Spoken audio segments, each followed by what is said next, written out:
অবশেষে আমার বাসায় ওয়াশরুমে রাখা সেই বিড়ালটার একটা গতি হয়ে গেল, আর আমার ভিউ ব্যবসাও বন্ধ হয়ে গেল। কি হবে এখন আমার? Hello everyone, welcome to snow miss world. আমি যে ওর ভিডিও আপলোড দিয়ে ভিউ ব্যবসা করতেছিলাম, এটা আপনাদের কথা। আপনারা বলতেন কেন এত এত মানুষ নিতে চায়, আমি কেন দেই না, নিশ্চয়ই আমি এখানে ভিউ ব্যবসা করতেছি। অনেক অনেক লাইক কমেন্ট পেয়ে আমি একদম ধনী হয়ে গেছি, বড় লোকস হয়ে গেছি। এনিওয়ে, এখন আসল কথায় আসি। বাচ্চাটা গতকালকে অ্যাডপ্ট হয়ে গেছে। গত পরশু দিন একটা ভাই আমাকে নক করলো ফেসবুক পেজে যে আমি এই বাচ্চাটাকে অ্যাডপ্ট করতে চাই। তো এরকম অনেকেই তো কমেন্ট করে বা অনেকে ইনবক্সেও নক করে। তো এরকম ভাবে কেউ যখন আমাকে নক করে, আমি অবশ্যই বোঝার চেষ্টা করি বা অবজার্ভ করার চেষ্টা করি যে ওই মানুষটা আসলে কেমন মানুষ। যদিও অল্প 2-4 কথায় বোঝা যায় না যে সেই মানুষটা আদৌ কেমন, তবু ইনিশিয়ালি একটা বিশ্বাসের জায়গা তৈরি হয়। তো গত পরশু বেশ খানিকক্ষণ কথা হলো টেক্সটে, তারপরে গতকালও দুপুর পর্যন্ত বেশ খানিকক্ষণ কথা হলো। আমি বোঝার চেষ্টা করলাম বা বোঝানোর চেষ্টা করলাম অ্যাকচুয়ালি আমাদের কিভাবে অ্যানিমেল অ্যাডপ্ট করা উচিত, কিভাবে তাদেরকে একটু টেক কেয়ার করা উচিত। যদিও উনি বেশ ভালোই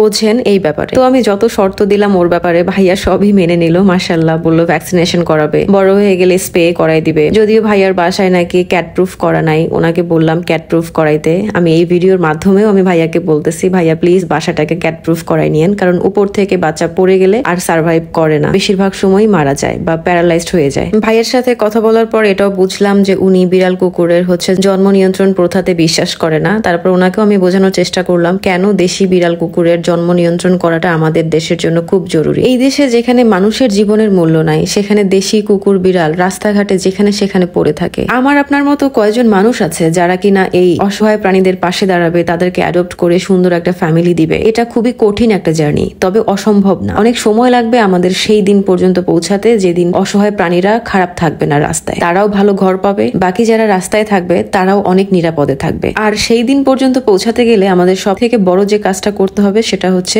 দেশি কুকুর বিড়ালের জন্ম নিয়ন্ত্রণ করতে হবে। রাস্তায় যেসব প্রাণীরা থাকে তাদের জন্ম নিয়ন্ত্রণ অবশ্যই সরকারকে দায়িত্ব নিতে হবে। আর আমরা যারা দেশি বিড়াল কুকুর বাসায় পালছি তাদেরও নিজের থেকে নিজ দায়ী এই জন্ম নিয়ন্ত্রণ পদ্ধতির দিকে আমাদের এগোতে হবে। আমরা প্রাণী প্রেমিকরা তো চাই অবশ্যই একটা অসহায় অবলা প্রাণী সে ভালো থাকুক। যদি তাই হয় তাহলে দীর্ঘমেয়াদী ভালো থাকার কারণ হিসেবে বন্ধাত্বকরণটা মাস্ট।